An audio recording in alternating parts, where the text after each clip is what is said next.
Hi hello ನಮಸ್ಕಾರ ರೀ. ನಂದು ಇವತ್ತಿನ ಡೇ ಬಾಯ್ ಲಾಗ್ ನೋಡಿ. ಇವತ್ತು ಮುಂಜಾನೆ ಎದ್ದ ನಂಗೆ ಆರಾಮ ಇರಲಿಲ್ಲ ರೀ. ಸ್ವಲ್ಪ ಹೊತ್ತು ಕೆಲಸ ಮುಗಿಸ್ಕೊಂಡು ರೆಸ್ಟ್ ಮಾಡ್ಕೊಂಡೆ ರೀ. ನಾನು ನಿನ್ನೆ ಹೇಳಿದ್ನಲ್ಲ ರೀ, ನಮ್ಮ ಊರಾಗ ಜಾತ್ರೆ ಐತೆ ಅಂತೇಳಿ, ರಾಣೆಬೆನ್ನೂರು ಜಾತ್ರೆ. ಅದಕ್ಕೆ ನಾವು ಮಸ್ತ್ ಬೇಕಿ ರೆಡಿಯಾಗಿ ಜಾತ್ರೆಗೆ ಹೊಂಟೀವಿ ನೋಡಿರಿ. ಜಾತ್ರೆಗೆ ಹೋದ್ಮೇಲೆ ನೋಡಿದ್ರೆ ಅಲ್ಲಿ ಫುಲ್ಲು ರಶ್ ಇತ್ತು ರೀ. ರಶ್ ಅಂದ್ರೆ ರಶ್ ಇತ್ತು. ಹಾಗೆ ನಾವು ಹಣ್ಣು ಕಾಯಿ ತೊಗೊಂಡು ಕ್ಯೂ ಹಚ್ಚಿದ್ವು ರೀ. ಅರ್ಧಕ್ಕತನ ಹೋದ್ವು ರೀ. ನಮಗೇನು ಆಗಲಿಲ್ಲ. ನಮ್ಮ ಬೇಬಿ ಎಲ್ಲ ಆಳಾಕತ್ರಿ. ಅದಕ್ಕೆ ಅಲ್ಲಿ ಹೇಳಿದ್ರೆ ಅಲ್ಲಿ ಹೋಗ್ರಿ ಬಿಡ್ತಾರೆ ಅಂಥೇಳಿ ಅಲ್ಲಿ ಹೋದ್ವು ರೀ.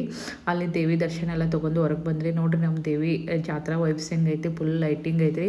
ಈ ಕಡೆ ಬಂದು ಗಂಗಾಜಲ ಚೌಡೇಶ್ವರಿ ದೇವಿಯ ದರ್ಶನ ತೊಗೊಂಡ್ವಿ. ಆಮೇಲೆ ನಮ್ಮ ನಿಹಾಲ್ ಅಳಕತ್ಬಿಟ್ಟ, ಮಮ್ಮಿ ನಾ ಆಟ ಆಡಕ್ಕೆ ಹೋಗವ ಅಂಥೇಳಿ. ಅದಕ್ಕೆ ಆಟ ಆಡಕ್ಕೆ ಕರ್ಕೊಂಡು ಹೋದ್ರಿ. ಅವನು ಎಲ್ಲ ಆಟ ಆಡಿದ್ರಿ, ಮಸ್ತ್ ಮಜಾ ಮಾಡಿದಾರೆ. ಅವನಂತೂ ಫುಲ್ ಮಜಾ ಮಾಡಿದ್ರಿ. ಹೆಲಿಕಾಪ್ಟರ್ ಒಳಗೆ ಕೂತ್ಕೊಂಡ್ರಿ, ಬೋಟಿಂಗ್ ಎಲ್ಲಾದ್ರೂ ಕೂತ್ಕೊಂಡ್ರಿ.